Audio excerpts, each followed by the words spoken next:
David William Alexander, Today and 1,000 Exciting Yesterdays, with Bob Hope, Kenny Rogers, A President's and Governor's Inauguration, the White House, World Championship titles, CBS, and Charles Kuralt, Hee Haw, with Slim Pickens, the Grand Ole Opry, Roy Clark, the Country Music Association, and much, much more. David's newest venture as an author of young adult novels premieres his first book, People Are Who They Are, as a strong antidote for the poison spewed out by bullies, followed by the sequel, The River of Seven Colors.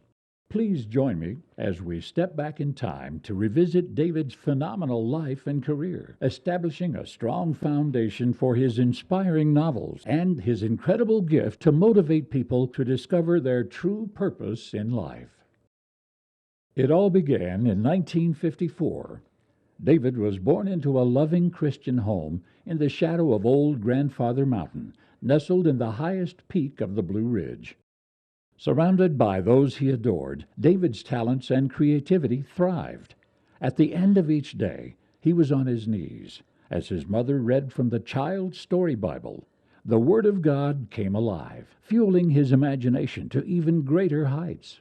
David's gift as a showman was evident from the beginning. Still, people ask how a boy from a one red light town ended up on the world stage. As his story unfolds, David will become living proof that it doesn't matter who you are or where you come from, God has a plan for everyone's life. At age 7, David learned to dance from his mother, Nell Alexander, his second-grade teacher, where he discovered a love of performing. Success came early in his first competition when Patsy Hughes led his fifth-grade dance team to 3 championship titles. Year after year, they won every event as David expanded his talents by learning to clog from Linda and Diane Avery on a favorite front porch. In high school, he won the state team championship all 4 years. Dickie Perry, a highly stylized master clogger, taught David his fancy footwork, helping him become the state individual clog dance champion, a title he would hold 12 times. But every great success story has a defining moment. At age 12, David experienced a life-changing event when professional dance teacher Beal Fletcher came to town in the summer of 1967. His mother had saved $40 for the family's summer entertainment. Blessed with a golden opportunity, the family voted, embraced David's dream, and turned that hard-earned money into the greatest investment they ever made. Discovering that he had an extraordinary talent, David was celebrated as a prodigy. At age 13, he opened 3 dance schools teaching tap, jazz, ballet, and clogging. At age 16, David made his debut in New York as a member of the famed Carolina Protégés and studied with top choreographers of Broadway fame. But his inspiration came from Margaret Fletcher of New Bern, North Carolina, a former Radio City Rockette who fine-tuned David's technique and performance skills, along with Anne Freeman of Hickory. David also studied with Peggy Fletcher, a seasoned performer and ballet master, where he earned several title roles with her Land of the Sky Civic Ballet Company in Asheville, North Carolina, including The Artist in Les Parisiennes. At 17, he was producing and performing in his own major dance recitals at Lees-McRae College and Appalachian State University, featuring his friends and mentors from the Pittsburgh Ballet Theater, the Civic Ballet, and Walter Fletcher from the Russian Cossack Dancers. As an outstanding teenager of America for his community service and academic achievement, David finished high school with a performance in Paris at the American Embassy, honoring the Lafayette Esquadrille. A month later, David won his first national individual clogging championship in Slade, Kentucky. As a student at Appalachian State University, David choreographed theater shows, served as the assistant coach for the women's gymnastics team, and taught physical education classes as a member of the college staff, while paying his way through school. The Soviet Union paid North Carolina a visit in the middle of the Cold War, bringing exclusive international exposure for David, performing at the governor's mansion for the Russian track and field team and Soviet dignitaries.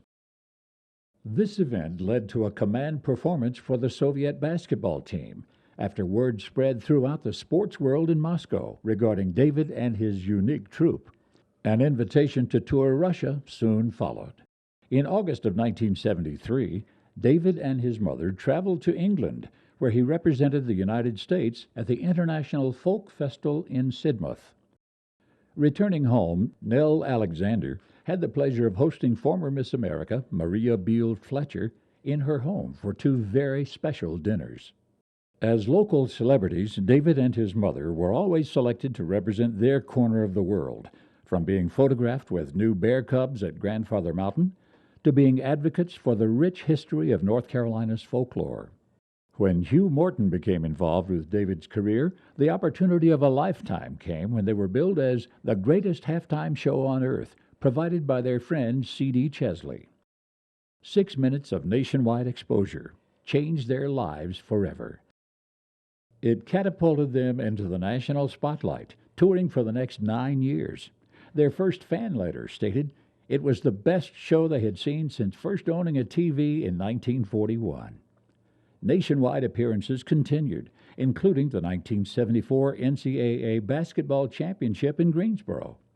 With the clout of Coach Bob Light and his friend Coach Larry Brown, the group became regulars for two professional basketball teams, the Carolina Cougars at the Charlotte, Greensboro, and Raleigh Coliseums, and the Virginia Squires at the Norfolk Scope and Hampton Roads Arena. In 1974, David captured the first national championship title with his own team, the Grandfather Mountain Cloggers. 2 weeks later, they won the World Championship, and David became the World Individual Clog Dance Champion. Another milestone came with an invitation to perform with the world's greatest showman. There was no greater honor than to receive a curtain call with Bob Hope. Prominent North Carolina companies often made their private jets available, allowing the two friends to work together. By popular request, at the North Carolina Azalea Festival, David shared the stage with Patti Page and the Four Freshmen. Rave reviews in the press and wild standing ovations became the status quo for David and his troupe. The year was highlighted by a performance at the Biltmore Estate for visiting royalty, Princess Beatrix of the Netherlands. Providently, David was always selected to represent North Carolina as the featured entertainer, from visiting diplomats to the first ladies of all 50 states. To achieve success, great sacrifice is inevitable. David's mother literally waited her life away, traveling 2 hours one way, often 4 times a week, for his dance lessons. But the years of sacrifice by David's family started paying off. As fall turned into winter, performances in Florida always provided a beautiful change of scenery, especially the filming of a movie at Cypress Gardens for Radio City Music Hall, using 14 special-themed dance numbers at the park's unique locations featuring David's lovely Southern belles. In 1976, David and his family formed a special bond with Roy Clark and Jerry Lewis, who directed the Oral Roberts TV special from Grandfather Mountain. Celebrities have never been a stranger to the Alexander home, having hosted Miss America, Miss North Carolina, Miss Tennessee, champion bodybuilders, concert pianists, models, and evangelists. Naturally, during the filming of the Oral Roberts special, Nell prepared her favorite country dishes in a feast for 77 of the cast and crew, including Amick Byram, who later became the voice of Moses in The Prince of Egypt, and famed choreographer Andre Tailleur from the movie West Side Story.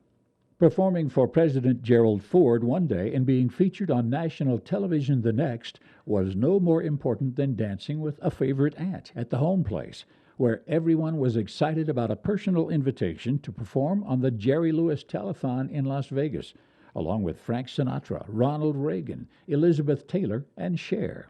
One of David's favorite spots is in Abingdon, Virginia, under the giant oaks of the Martha Washington Inn across from the Barter Theater. Managing the Grandfather Mountain Cloggers, David's mother has always been the driving force behind his career, as his life coach, personal manager, and most trusted confidant.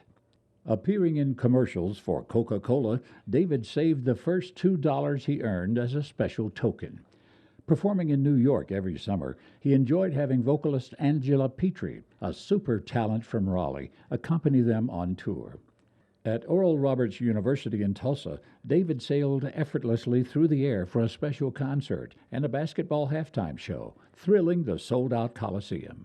1977 was a year of great honors, being asked to perform at Governor Hunt's inaugural ball and parade.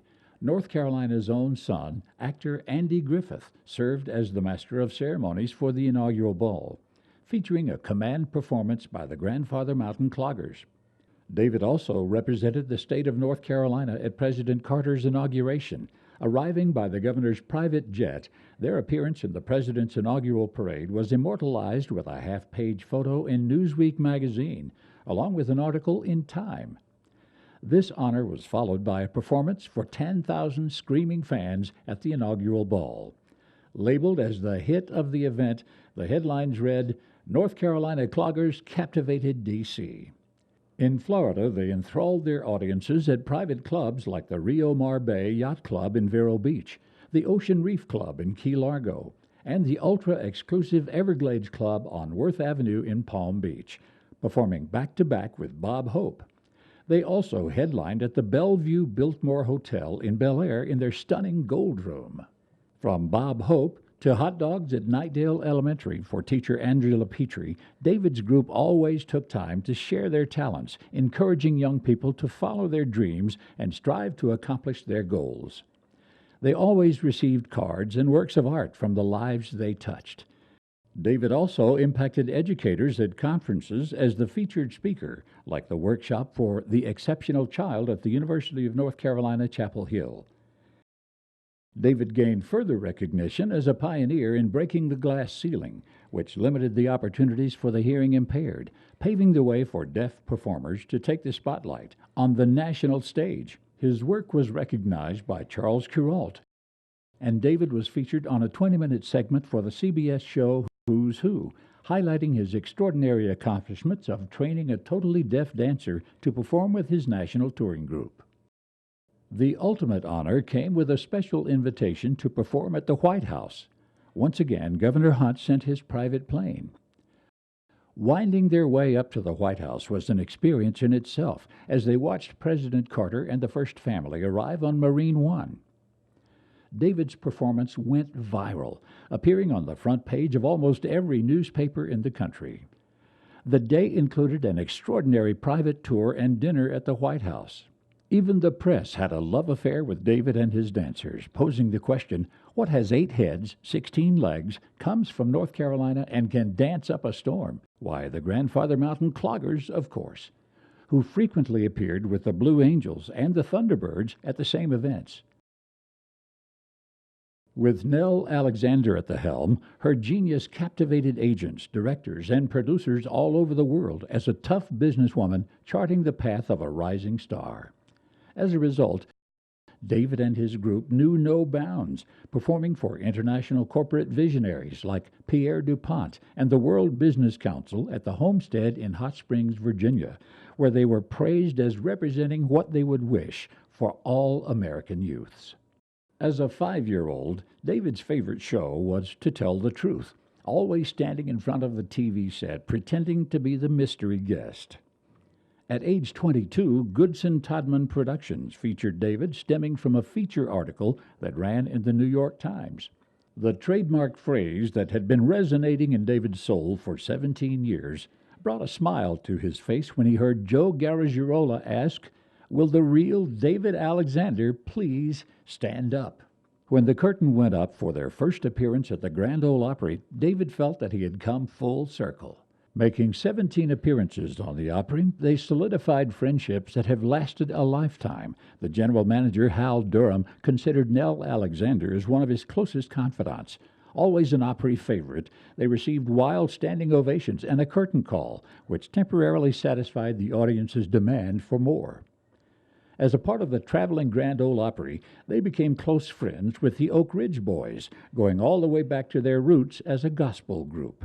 Selected as the opening act for the world's largest indoor country music show at the Silverdome in Pontiac, Michigan, starring Kenny Rogers and Dottie West, they received rave reviews and gained even more national exposure from the NBC television special.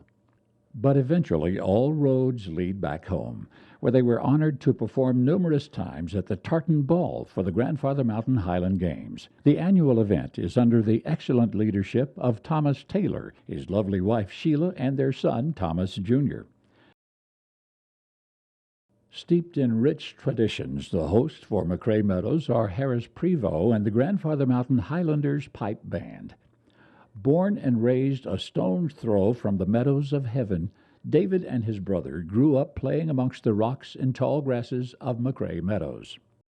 As those beautiful memories linger, we return to 1978 when David's gift to write music emerged. Studying piano for 11 years, he and his mother still write all of their songs on the family piano, purchased in 1926, creating all of the sheet music by David's artistic hand. Celebrating 30 years as a member of ASCAP with their music publishing company, Carolina Gold Mine, their future is bright as the golden sound of the Carolinas. The only honor surpassing their invitation to perform at the White House was an encore performance. Together with their bluegrass band, Coup de Grace, David electrified the audience with his famous footwork and signature choreography, which brought a special thank you from the White House and First Lady Rosalind Carter. From local talk shows in the nation's capital to WBTV in Charlotte, David has always felt at home being interviewed on live television. With nerves of steel, David always hits his stride on programs like the PTL Club and Pat Robertson's 700 Club, where he enjoyed 15 minutes of live national exposure on both Christian-based programs. David gained a new audience across the country when he was featured on Kids World from the American Trail television series. But when Nell Alexander booked the group to perform for Ronald Reagan, it was an historic moment, made even more special when she met her favorite actor, Jimmy Stewart. Always a favorite of Governors Hunt and Holzhauser, the calls kept coming from the executive mansion asking them to represent North Carolina for important events of national and international prominence. With their popularity at an all-time high, they appeared in textbooks for North Carolina public schools and even performed at 3 coliseums in 3 different cities in one day. But it all started at the Thomas Wolfe Auditorium, where David made his big stage debut at age 10. With Ruth Jewell as his mentor from age 11, David won his 12th individual state clogging championship, and his Grandfather Mountain Cloggers won their 6th consecutive title before retiring as undefeated state champions. In 1981, David created a parent company, Alexander Productions Limited, and changed the name of his premier touring group to the Carolina Kids. Their first appearance was on the popular television show Hee Haw with Slim Pickens, reuniting with their friends Roy Clark and Grandpa Jones. David worked with producer Sam Lovello for 5.5 years to make a place for his group on the show. Always known for completing his segment of filming in one take, David didn't disappoint. In 1982, David created the Carolina Kids variety show. Using his concept, David's brother built and photographed the sets. NBC Studios in Burbank showed the greatest interest in producing the variety series, which included a 30-minute sitcom segment called Nene's Place. David wrote a full season of 13 scripts. His mother wrote the music and lyrics for the show's theme song, and their father helped finance the project. Truly a family affair. One of the most exciting events was representing the state of North Carolina at the World's Fair in Knoxville, Tennessee for 27 engagements. They quickly became a hit at the fair, always introduced as North Carolina's favorite sons, still smiling after 22 shows per day. The Atlanta Constitution claims that David and his brother have danced their way into becoming a mountain legend, dominating the country music dance world with unequaled accomplishments in championship titles, television appearances, and major concert tours. After performing on live worldwide television for Jim Plymire in the Rolex Gold Cup final at Palm Beach Polo, the captions read, "The only thing flashing faster than the pony's feet were the Carolina Kids." David continued to produce and direct programs like the Blue Ridge Talent Search. The winners opened for country music star T.G. Shepherd, a concert also produced by David and his company, Alexander Productions. David's expertise in grooming, polish, and finesse helped transform his longtime protege, Sonia Pleasant, into a prevailing force for the Miss Tennessee pageant. Producing the preview showing of the Miss Tennessee wardrobe in their home, the engraved invitations went to a select group of friends. As for all special events, Nell Alexander provided a sumptuous buffet to honor Sonia and her guests. David's signature choreography and attention to detail gave Sonia the edge to excel in the talent and swimsuit competition, winning the crown of Miss Tennessee. The next stop would be the Miss America pageant after a trip back home to reunite with family, friends, and avid supporters. David and his family loved being a part of the Happenings team with Albert Long. Also headlining with the group of Christian entertainers was their close friend Randy Atchison, a world-renowned Steinway artist who recently played his 12th concert at Carnegie Hall, where David and Nell always have their regular box seats for the annual event. Their friendship of 30-plus years includes multiple appearances together for David and Randy with the Happenings team. 1986 brought another milestone in David's life, graduating from his parents' alma mater, Appalachian State University. Earning a Bachelor of Science degree, David didn't match his brother, who graduated as the valedictorian of his college class. David and family were at the top of the list as the most sought-after judges in the country for pageants and dance competitions. From state and national performing arts contests to Dance Masters of America, they served for several years.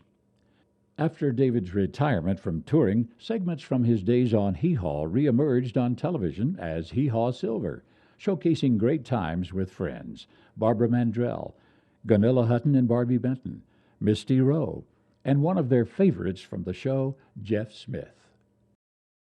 From dining at the White House to private clubs for the ultra-rich, David's experience with fine foods, exquisite service, and his management skills qualified him to accept the job as maitre d'hotel at the famed Isiola Lodge, a mobile 4-star resort at the Linville Golf Club, with spectacular views of the Blue Ridge Mountains. During David's tenure at Isiola, he continued the century-old tradition of exquisite Southern hospitality, known for his friendly but refined approach, an attribute that serves him well, even today. Whether performing on stage or orchestrating dining at its best, David has always received rave reviews. With a profound love for his country, David treasures the symbols of our great democracy and the freedoms we enjoy. When the call for help went out to restore the Statue of Liberty, he immediately embraced the national campaign.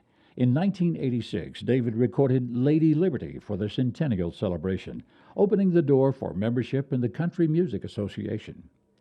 As a member of the voting body, they always attended the CMA Awards show, becoming friends with co-host Anne Murray, and catching up with their longtime friend and confidant, Hal Durham, manager of the Grand Ole Opry. Each year, the award show and after-party provided the perfect opportunity to reconnect with their friends, Bill Golden and Richard Sturman of the Oak Ridge Boys, their pal Glenn Campbell, America's Patriot Lee Greenwood, Entertainer of the Year George Strait, and their all-time favorite CMA host Reba McEntire. When David arrived at the Everglades Club on Worth Avenue in Palm Beach, where he worked his way from captain to maitre d', he already knew the prestige of the club, having performed there numerous times a decade earlier. David's organizational skills and expertise had him totally prepared to manage a staff of 120 in the 9-plus dining areas, the richest and most influential people in the world, including royalty, gathered behind the closed doors to enjoy exquisite meals under David's brilliant direction. Town and Country magazine featured David for his expertise in turning a wedding into the event of the year in the Orange Garden, the crown jewel of the Old Money Club, which seated 1,200 guests, where the orchestra played each night and the ceiling rolled back so they could dine and dance under the stars. To unwind, his parents' home at 260 South Ocean Boulevard provided a much-needed retreat for the entire family. Escaping their busy lifestyle in Palm Beach, it was always filled with love and constantly serving as a haven for friends, family, and coworkers, with Nell and Bill as the perfect hosts. In 1995, David took an entire year off with his mother to conduct extensive research for his double novels based on a true story. At home in the heart of the Blue Ridge Mountains, they interviewed an elderly generation of beloved family members and friends that were beginning to gently fade into the sunset. One by one, they slipped into eternity, taking with them a priceless treasure, the cherished stories of their life. Returning to Florida, David accepted the job of general manager at Bally Total Fitness in West Palm Beach to help finance his passion for writing. With 1,100 members passing through his doors each day, David won top honors in the state of Florida 4 consecutive years, which was always recognized by the president of Bally Total Fitness. At age 45, David pursued his dream and moved to South Beach to work as a personal manager for his growing list of models. With his company, the Men of South Beach, David established an excellent relationship with top agents, producers, and directors. This created direct bookings for only a privileged few that benefited from his versatility as a manager, photographer, stylist, and mentor. He also choreographed and played the title role in Burger King commercials and appeared for L'Oreal Paris with Eva Longoria. Thriving on the energy of his fast-paced lifestyle in South Beach, David's life was just as he had pictured it, perfect. In addition, David managed the News Cafe on Ocean Drive, the most popular restaurant in South Beach. The stars always came out at night, like his favorite local, Enrique Iglesias. So David enjoyed working the late shift, managing a large multicultural dining room and kitchen staff, requiring him to use his unique communication skills, speaking French, Italian, Spanish, and sign language for their international customer base. Living his dream at the luxurious Mirador, David continued writing the story of his mother's family, the triumphs and tragedies of growing up in a house with 17 children, as the intriguing story of triumph and tragedy continues. On December 29th, 2000, at 4 o'clock in the afternoon, after leaving the gym, David told his mother that he couldn't imagine his life being any more perfect. 9 hours later, in 8 seconds, everything that he had ever worked for was suddenly gone. While in the midst of entertaining friends, completing Chapter 6 of his double novel, filming commercials, taking on the management duties of 152 models and the News Cafe, David's perfect world was shattered. Suffering a broken neck and a traumatic brain injury, losing 90% of his memory, Nell Alexander circled the wagons for 3.5 years as they struggled to survive the darkest of days. The beautiful life they had built for themselves and others was gone. Everything had been lost. After the worst had passed, they began the painful and challenging task of starting over. Before that could take place, they had to search out the missing pieces. As a means of encouragement, David's mother surrounded him with his best friends, using every means possible to rekindle the memories that were not totally lost, encouraging him to make new memories with the new friends that God strategically placed in his path, like artist and model Travis Jenkins, who facilitated David's book proposal for his novel, People Are Who They Are. By passing on his gift of friendship and incredible wisdom, Travis enabled David to connect with his friend, Michael Hyatt, whose genius is behind the book proposal, which also inspired this video about his miraculous story. It took David 3.5 years to learn to tie his shoes again, and 5 years to read on a basic level, with the help of his mother and by the grace of God. Day after day, week after week, month after month, the years faded into one another, marked by the passing of another Christmas, with little to no change, until 8 years ago, when a faint sparkle could be seen in his eyes on the really good days. 14 long years have passed, as God continues his work to turn David's life around, with his mother's unconditional love and guidance, stepping back in time to build a new foundation of memories found in scrapbooks, reminiscing with friends and family from Miami and New York to Italy and back home again. By divine intervention, David's gift to write is still intact. God wasn't finished with this gifted man. Gradually creating the groundwork for a new business, David's entrepreneurial spirit lives on, even after his devastating injury. Heaven inspired, book after book keeps flowing through his hand as he writes a series of young adult novels, The Adventures of Rita May. Designing his own book covers, the first novel, People Are Who They Are, will provide hope for your soul with a pledge of universal acceptance of one another, challenging you to imagine a world without bullies.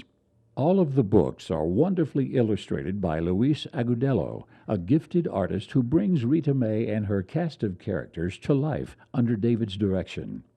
As a member of the Screen Actors Guild and AFTRA for 34 years, David is ready to take his show on the road with Coca-Cola as the sponsor for his book tour. Using the commercial jingle he wrote, Coca-Cola, We're Calling You Home, as a part of the marketing strategy to bring nationwide exposure to his book series. David and his mother want to inspire a new generation to find their true purpose in life, led by the world's #1 motivator, Rita May, soon to be a household name. If you want to learn how to dream your dream, climb aboard the Rita May Express to begin your extraordinary journey with David and his mother, Nell Alexander. As for David's philosophy, it begins with an old adage: a picture is worth 1,000 words. 1,000 words in a well-written novel is like finding yourself in that picture. People Are Who They Are is one such novel that will inspire you, proving that you are never too young or too old to begin your journey in fulfilling your dreams.